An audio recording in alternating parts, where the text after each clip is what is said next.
Your soul did not begin here. It did not emerge from the confines of time or the limitations of this single lifetime. It is part of something vast, something eternal, an unbroken thread woven into the grand tapestry of existence.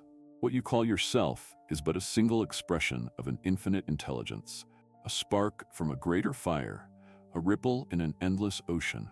Across cultures and ages, mystics, sages, and visionaries have spoken of this grand connection, calling it by many names. The Vedic traditions refer to it as the Paramatman, the Supreme Soul. The Gnostics saw it as the divine monad, the source from which all spirits originate. Hermetic philosophers understood it as the mind of the all, an infinite intelligence that dreams the universe into being. And in the words of the transcendentalist Ralph Waldo Emerson, it is the Oversoul, an omnipresent force that binds all human consciousness into one great unity. Your soul is not alone. It is not an isolated traveler lost in the wilderness of existence. Instead, it belongs to a family, a soul family, an intricate network of kindred spirits, all connected by the Oversoul. This connection spans lifetimes, dimensions, and realities, shaping your relationships, your experiences, and the lessons you must learn. But what is the Oversoul, and how does it influence your journey? Imagine a great cosmic tree. Each branch extends outward, giving life to countless leaves, each unique yet nourished by the same roots. Your soul is one such leaf, and the Oversoul is the tree. Every experience, every triumph, and every sorrow that you endure is absorbed by this greater intelligence, shaping the evolution of all souls connected to it.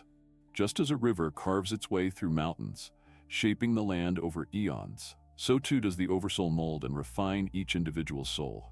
It weaves past lives, future possibilities, and alternate realities into a seamless whole, guiding each fragment toward greater wisdom.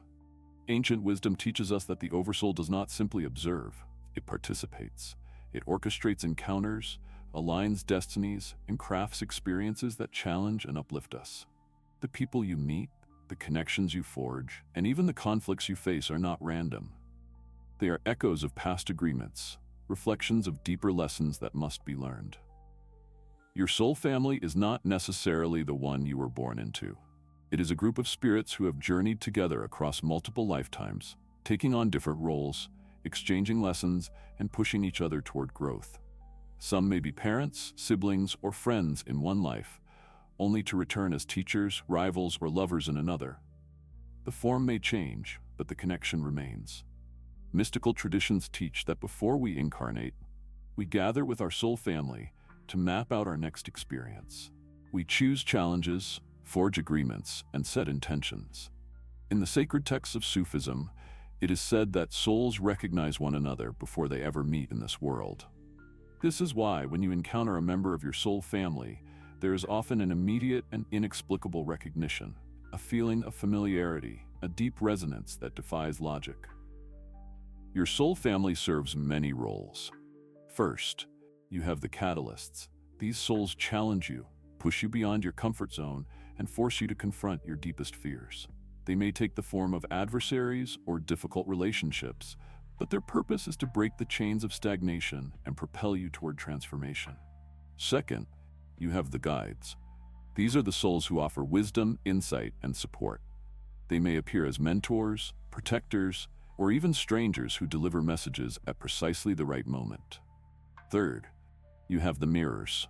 These individuals reflect your own wounds, strengths, and hidden truths. Through them, you see aspects of yourself that may otherwise remain buried.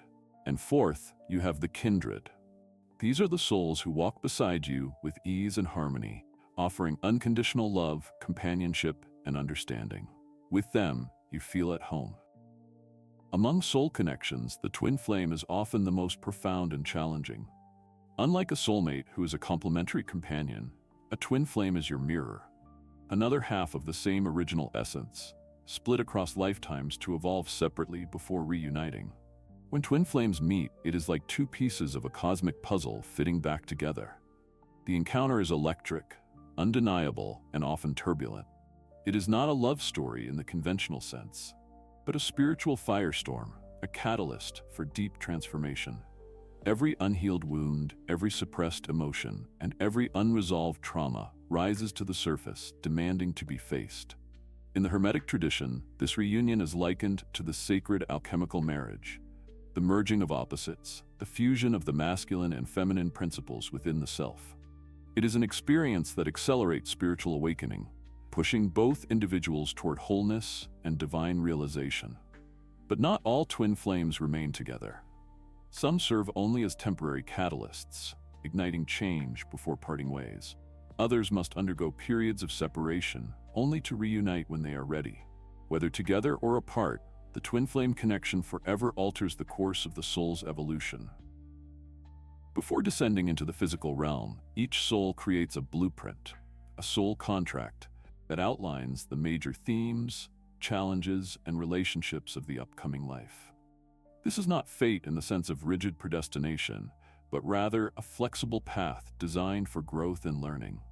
Your Oversoul, along with members of your soul family, help shape this contract. You choose your parents, your significant relationships, and even your greatest obstacles. Some agreements are made to resolve past karma, while others are designed to accelerate evolution. In Kabbalistic teachings, this process is known as tikkun, the rectification of the soul. Each incarnation offers an opportunity to correct imbalances, to heal, and to refine the self. Even the most painful experiences serve a higher purpose, guiding the soul toward its ultimate truth. Many traditions teach that all souls are destined to return to their original source. The Oversoul itself is but a fragment of an even greater intelligence, the divine, the all, the unknowable one. As souls evolve, they move closer to reuniting with this ultimate reality, shedding illusion and embracing pure consciousness. Some believe that when all soul fragments have learned their lessons, when every thread of experience has been woven into the grand design, the Oversouls themselves will merge back into unity. This is the great return, the dissolution of separateness, the completion of the cosmic journey. Until then, we continue to dance through lifetimes, meeting and parting, learning and growing. We seek, we struggle, we love, and through it all, we are never truly alone. For we are bound by love, by destiny, by the eternal embrace of the Oversoul. And so, the journey continues. You are not here by accident. The faces you meet, the love you feel, the conflicts you endure, they were never random. Every soul that has crossed your path is part of a grander design, threads woven together in the vast fabric of the Oversoul. You have lived before. You will live again. And with each cycle, you gather wisdom, forge deeper connections, and move closer to the great return, back to the source from which all things come. But here's the real question. What will you do now, knowing this? Will you recognize the souls around you for who they truly are? Will you embrace the lessons hidden within every experience? Or will you let the illusions of separation keep you from remembering what you've always known? Because in the end, nothing is ever lost. No love, no bond, no soul. We meet, we part, we return. And when we do, we recognize each other once more. Until then, keep seeking, keep remembering, and trust that the universe is always guiding you back home.